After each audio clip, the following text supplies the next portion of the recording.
Pernah kepikiran nggak, di balik setiap colokan listrik yang kita pakai di rumah, ternyata ada sebuah cerita yang, wah, dramatis banget. Ini adalah kisah pertarungan para raksasa yang nggak cuma menerangi dunia, tapi juga membentuknya dari nol. Oke, kita mulai dari yang paling bikin kaget ya. Kenapa coba? Thomas Edison, yang kita kenal sebagai pahlawan inovasi Amerika, justru ikut andil dalam pengembangan alat eksekusi yang mengerikan. Nah, jawabannya ini akan membawa kita ke inti dari sebuah persaingan yang luar biasa sengit. Dan ini beneran kejadian loh, tahun 1890. Eksekusi ini bukan cuma sekedar catatan kaki dalam sejarah. Keputusan ini lahir bukan karena urusan hukum, tapi karena persaingan bisnis yang gila-gilaan. Dan ini baru puncaknya aja dari sebuah konflik yang jauh lebih besar.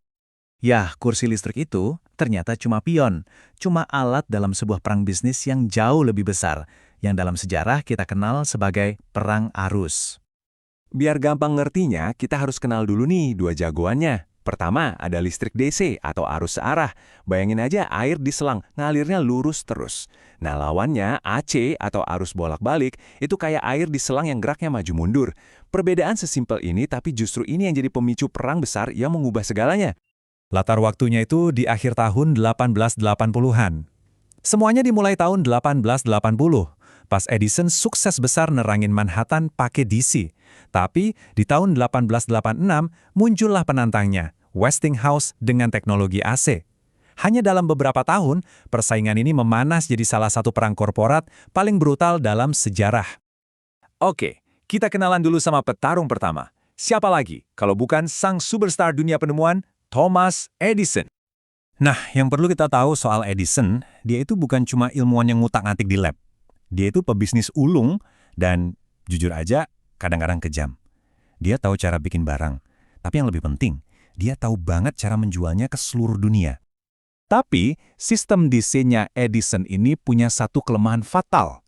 Listriknya nggak bisa jalan jauh, paling cuma 1 mil. Artinya apa? Edison harus bangun pembangkit listrik di mana-mana, hampir di setiap blok kota. Kebayangkan, boros dan ribetnya kayak apa? Nah, kelemahan fatal inilah yang jadi celah. Sebuah celah yang dilihat dengan jeli oleh seorang industrialis cerdik bernama George Westinghouse. Disinilah inti perangnya. Teknologi AC punya Westinghouse itu jelas lebih unggul dari segi jangkauan dan biaya. Satu generator AC bisa nge-cover area yang butuh banyak banget generator DC. Tiba-tiba Edison sadar, wah ini bahaya. Senjata rahasianya Westinghouse itu namanya transformator atau trafo. Alat ini jenius banget.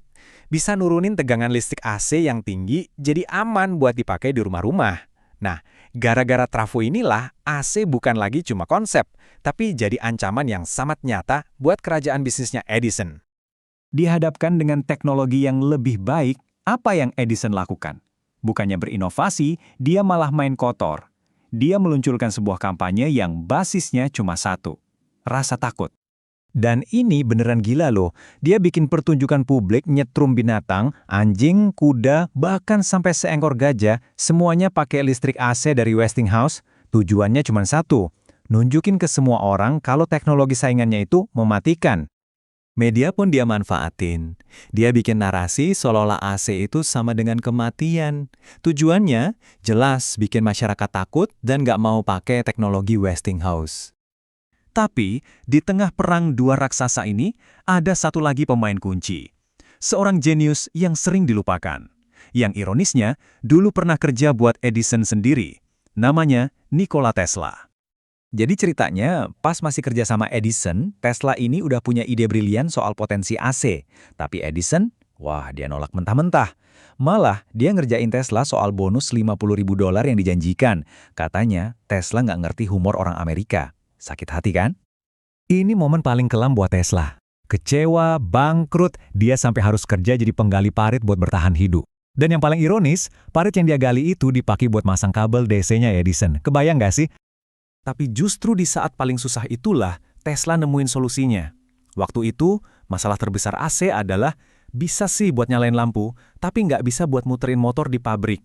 Nah, entah gimana caranya, Tesla dapat visi soal medan magnet berputar. Dan boom, dia menciptakan motor induksi AC. Ini kepingan puzzle yang selama ini dicari-cari.